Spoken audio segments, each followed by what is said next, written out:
Hello, everyone, and welcome to Megastar Magazine Sports. My name is Musa Emmanuel, and joining me are Kule Adeni. Paul Onegibu. welcome, gentlemen. Yeah, thank you very Straight to business. As far as Africa is concerned, the major sport hitting the headline now is AFCON 2025. What do you have to say concerning the ongoing AFCON, gentlemen? Well, I think it's been quite an impressive turnout. A lot of people did not have so much high expectations, of course, because of the fallout of the World Cup qualifying matches. But some countries have brought their head games on. Quite a lot of surprising turnouts, even from the group stages going into the last group eight that final eight that we have right now, talking about the quarterfinal stages. And I think that on the part of teams, particularly that are not going for the World Cup, there is a lot of attempts to want to impress their countries. I mean, you want to look at a country like Nigeria, for instance. I think that the Super Eagles have brought their A game from the beginning of the tournament to the quarterfinal stages. There are some countries that you would have expected, even though I know that that's going to be Paul's area of expertise. There are some countries you would have expected that, they qualified for the World Cup, but they've not had the best of outings at the Nations Cup. Dropping out early in the early stages, not even making it to the quarterfinal. And it begs for concern as to there is a school of thought that says that so for the countries that made it to the World Cup, they don't want to exhaust their energy. They want to save their strength for the bigger teams. But if you cannot dominate the countries, even within the same level as you are within the African continent, then it begs the question for concern as to what level of performance are we going to see when they eventually get to the World Cup? Because the countries you will face at the World Cup setting, they are even tougher than the countries you face within the African continent. Like South Africa, for instance, I thought they were going to go far. They didn't go far. And one country I was eagerly waiting to meet was DR Congo. Because, I mean, if it is the same Super Eagles form that we have right now, that they are meeting against the next country, Algeria, who we are going to face, I think I would have gone into that match confidently because it's for me it was a time for sweet revenge, like some of us would say. But unfortunately, they are also dropping out on the list, and it's quite unfortunate because they defeating Nigeria also it was a lot of wound for us that we couldn't. But I think that there is this hunger and this test that we can see within the current Super Eagles team that for the want of words, if you'd ask me, I would say was lacking at the qualifying stage. Maybe because it's not the same coach that is leading us into the Nations Cup that saw us through the qualifying stages of the World Cup. Maybe that's why we have what is currently ongoing. But I think that if the current team had played the way they are playing right now in the Nations Cup ahead of the World Cup qualifiers, I probably believe that by now we would have secured that World Cup ticket that we needed to. I'm sorry to cut you short there. Talking about the last 18 going to the quarterfinal, are you talking about the current form the Super Eagles are in? Are you saying we're deserving of this quarterfinal spot, considering the fact that we've not faced tough opponents? Sorry to say, to the likes of Tanzania, Mozambique, and the rest of them. Well, I think we have even faced tough opponents because Tanzania is not a small country when it comes to as a footballing nation. Yes, they may not parade the kind of stars that our Super Eagles team parades, but if you compare our games as against that of our opponent, Algeria, who will be facing the quarterfinal, I think that Nigeria has not had an easy run compared to Algeria, because look at the games that we've played at the group stages. We've played countries like Tanzania, we've played countries like Uganda, we've played a country like Tunisia. And if we head into our tough game, the last round of 16, the game against Mozambique, which was also a very tough game. But if you compare to the game against the games that Algeria has played, I mean, Algeria played countries like Sudan, Algeria played countries like Burkina Faso and Equatorial Guinea. So when you look at the countries that we have played, you would say it that Nigeria has had tougher opponents. Now, the question is the style of play that we have seen, the pattern of play, how we have able to manage the players on the pitch of play, I think is what a lot of people should be looking at, considering that, we have had lapses just at the beginning of the tournament, but it seems like with every game that the Super Eagles have played, there seems to have been one form of improvement. Because if you look at it, for instance, we played a game against Tanzania, and look at the scoreline.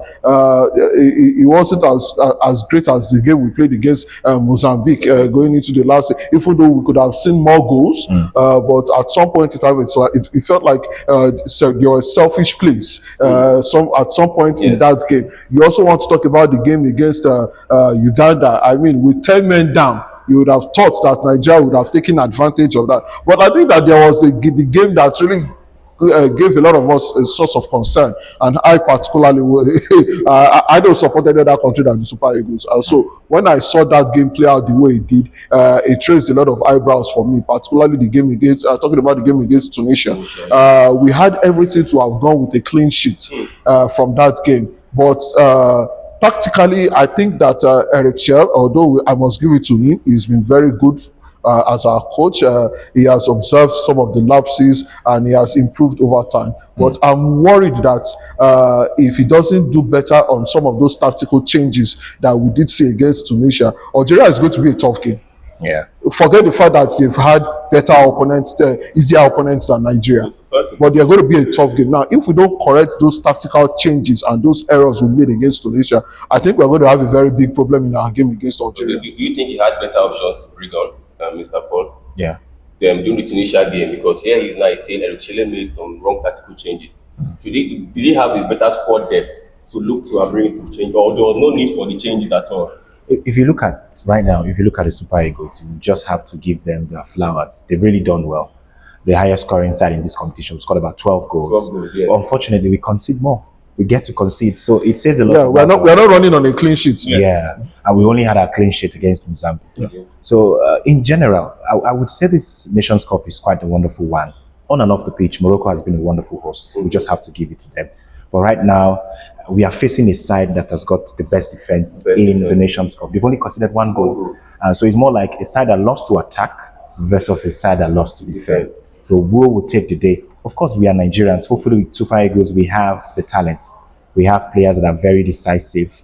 Our firing power is top-notch. So if we can be clinical, if you can be, and most importantly, if we can be able to put 1, 2, 3 passes together in the middle. So we need the middle to gel with the attack. So what played out well enough for us against Mozambique was the fact that if you look at that midfield, Alex Iwobi was everywhere. Indeed, he was everywhere. We saw understanding between these guys linking up with the attack. So I don't want to talk about the negatives after the game. I believe fully well that the likes of Osimhen, they have their head intact alongside Aligona Lukman. So we should be able to do the job. But the big question is, if we look at what happened in 2013, under late Stephen Keshi, we did most of our jobs in the knockout phase in 90 minutes. 2-1 against Ivory Coast, 4-1 against Mali, 1-0 against Burkina Faso in the final. And now we have started off very well. 4-0 against Mozambique. And the toughest game of this competition has got to be in Algeria. So can we do that in 90 minutes? It's a very big question. All right. So taking you away from the Super Eagles, there are also other teams in the AFCON competition. Aside from Super Eagles, which other team has impressed you the most? I would say Cameroon.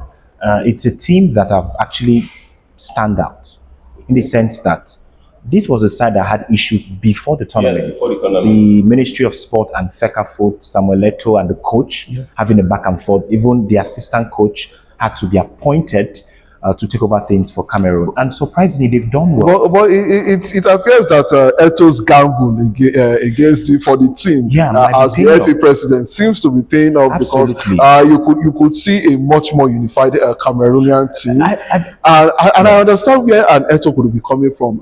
The fact that, look, we have seen situations where we have not had proper management of our federations locally. And of course, you ask yourself, when you have countries that have brought up international stars, I mean, what impact. They understand the game. They've been in the game. So having someone like an Eto, Yes. you know, head Vastly the Made multiple FA, nations. exactly. And you begin to ask yourself, what kind of motivation do they bring to the team? What kind of inspiration do they bring to the team? Because the Cameroon of the 1999s, the Cameroon of the 1994s, sorry to say, they are not the indomitable lions we've known them to be until this recent African Nations Cup tournament. So I think that there is a lot riding in for Cameroon right now, and the question is, how far can that momentum go? Because of course, like you rightly made reference to Morocco, you know that they are the host nation for definitely, and they want to go far. I mean, we saw that against Ivory Coast too, where Nigeria made it to the final, but unfortunately for us, what should have been an opportunity for us to catch in and win that tournament, because of certain lapses, the Ivorians had their way. So if he mentioned Cameroon, I think another country we should not underrate at this tournament is Senegal. For Senegal, I think a lot of people, especially with the wonder kid that they have right now, that it seems it seems to have a lot going for him right now. For Senegal, why I still feel they can stand out is the fact that they have options littered everywhere. Yeah. You could see the quality. Most of their players, if not all, play for top European sides. And we've got to give it to the coach. Chow has found a way to blend experience with youth. And you get to see Lamine Camara, Monaco midfielder, coming off to see minutes, and Ibrahim Mbaye coming to see minutes. And there's a player that plays for Sunderland. Surprisingly, he's now making it. Diakite. He's fighting for the ball. He's Diarra, rather. He's always involved. And what's another important thing is Sadio Mane has been that player that Senegal will always run to when things are quite difficult. Yes. I call those kind of clutch players, players that can decide game anytime. And you cannot take out the fact that Ismail Assar is also an important player. So they have options. So if they want to get past Mali, who also has a very solid defense, they have to be clinical in front of goal. They have to show that quality in the final third. And notwithstanding the fact that Mali are a good side, but that edge over in terms of quality players, you've got to give it to Senegal. Yes, and of course, there's a lot of, like you said, there's your money. There's a lot of leadership experience that is also revolving around him that the team is currently looking up to, and probably that's the motivation effect that Senegal needs. But I want to come from another angle. I feel that Morocco hasn't really impressed a lot of people. Why? Yes, in the sense that prior to this tournament, they had a good run of form. And I would always say it, that qualifiers are very much, friendly games are very much different from the competition itself. Yes. And for Morocco, as much I saw them struggle against Comoros, they had to go into the second half to win the game. I saw that struggle against Mali. Well, they won their last group countries game. They could have easily beaten. We saw a struggle against Tanzania, where individual players had to step up. Brahim Diaz scored. If you look at Cameroon is a compact side. Morocco, they have the individual players. So I think the test for Morocco will start off against Cameroon. Yes. Now the question, can they win? They will definitely have to dig deep. I don't think Morocco will just ride on Cameroon just like that. I don't think so. So for you to be a standout team, you have to win tough games. And this game against Cameroon will be a definite. And I think that's what's going to stand Nigeria out against Algeria, because if you look at the statistics head to head, look, it's always been a tough run. But as far as this Nations Cup is concerned, I would say it, and I can beat my chest boldly to say that looking at our midfield, looking at our strike force, I don't think Algeria comes close, because now there's going to be a certain fear factor. Now the question is the Osimhen Lookman fear factor going to play a big difference in our match going against Algeria? But like you rightly said, Morocco, they are really going to have it tough for them against Cameroon. I want to predict a Cameroon victory, but you always want to give the host a little bit of credit. There's this concern about officiating also. We cannot just fade it out. Some people are saying that Morocco tends to get a lot of favors from the Favors, referee. yes. All right. I don't want to believe in that school of thought. But I think it was quite evident in their last game.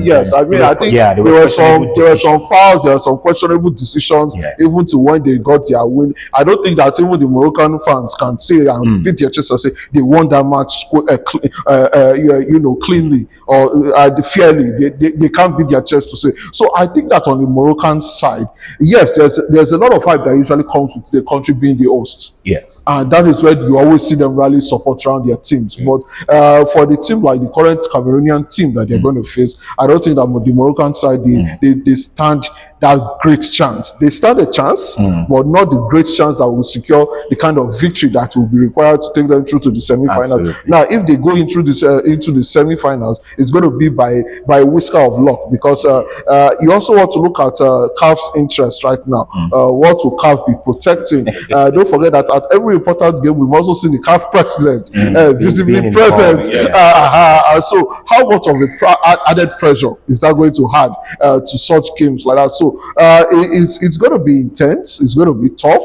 The Cameroonians do not know how, they don't shy away from such heavy tackles when it comes to such critical games. But then again, I think they have a lot to watch out for in that game. Sorry, let's cut short. We'll spend lots of time on this. If you had to pick two teams going to the final, who and who will you go for? Looking at what how these nations have fared so far, I think I have to pick Ivory Coast. Reason being that it's a team that has options everywhere, and Faye, the coach, has surprised me. The likes of John Michiseri, Sekou Fofana, Ibrahim Sangare, and Frank Kessie, these were the regular midfielders. But Yes. there's a youngster that people are not looking at, Chris Wolai, who plays for Trabzonspor. He has been able to find a way to break into the team, and there's this formidable force in the midfield. And if you look at Diamande, who plays off the left, and not forgetting Amad Diallo, who plays for Diallo, United. So there's this understanding of the midfield and the attack. So Ivory Coast will take one, and I don't want to sound biased. Are Nigeria. you predicting a repeat of Are you that? predicting- Yes. True football fan. Yes, I've looked at Nigeria and I feel that Nigeria tend to be serious when they face bigger nations. Bigger nations, yeah. And let's just give it to Nigeria. Nigeria to Okay, how about you, sir? So I believe Nigeria has what it takes to go all the way. I think that first of all, the disappointment of the World Cup qualifying loss, they want to give Nigerians something to watch out for. Although we need to see that cooperation between the midfield and I think us getting to the final, because we're going to be playing a big team like Algeria. Algeria is not a small fish to fry. The question is, I'm also worried. Now we have the midfield right. We've gotten our midfield right. Yes. We've gotten our strike force right. The question is our defense. Because I think our game against Mozambique was the first time we didn't concede a goal. Yeah. So you have had countries are going into the final stage with clean sheets. Nigeria does not have that clean sheet. We only have one out of 4 matches. against Now that's going to play a lot. Now, are we going to see Ouambali in top shape? Because now, if Ouambali is not going to do that job, it means that Calvin Bassey and the likes will have a lot of work to do at the defense. So I think that's why I give it to the tactical style of Eric Schell. I believe that with every game, he has seen the areas of improvement, and that was evident until the players got selfish. Look, we don't want to do with the negatives, but we must point those negatives out if our players are going to improve. Now, and I think that the selfishness is not on the part of greed, that they don't want to score. No, I think the selfishness comes from a place of ego. When you have 2 African players of the year struggling, because whatever plays out in the road to the final, it means that one of them is also going to be considered. There are conversations around who gets the golden boot, who gets the highest goals. So when you have lots of players in that top form on that field, you now need to begin to manage. And when you talk about having players left, right, and center, I think that Eric Schell is currently building that with the current Super Eagles team, because the faces we have seen in front of goals of late are not your usual faces. Yeah. And I think it's very critical going into our subsequent week, because when we started, you notice the pattern of play. Every country knows that, oh, if you're not marking Osimhen, you're marking Ademola Lookman. But now you have an Akko Adams, which I think is going to be very critical in our next game as a scoring machine. You have the likes of Oyedikachi as well, who is also coming in. So, and you have the likes of Semi Ajayi. Those are the kind of players we also need to watch out for. I'm actually surprised at Semi Ajayi's form in this AFCON. If you look, Previously, I think Frederick was a preferred starter. yeah, unfortunately for Frederick, he got a knee injury, so he couldn't make it to the Nations Cup. You talked about our defense. I still feel that we miss the experience and maturity of Trust Ekong. Yes. But nevertheless, I think this AFCON should have been his final game. Yeah, I think he retired way, and I understand why.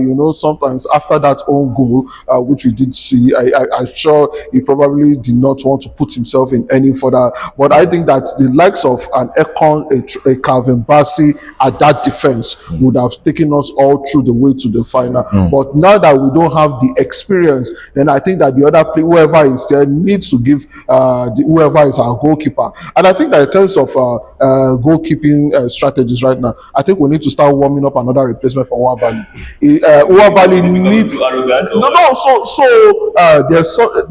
his recent form of play is attributed to grief. Now grief plays in a different form. It's not just about being arrogant. Yes, there's a level of what overconfidence can do to you when you think that, oh, you are the only one, you have that experience. But I think that somebody needs to fight for that number one goalkeeping jersey with one value. Somewhere. I beg to differ. If you look at what has happened since Vincent Yama retired, the only experience, the one I could call upon, though he had issues before he left, was Carl Ikeme. He had a health issue.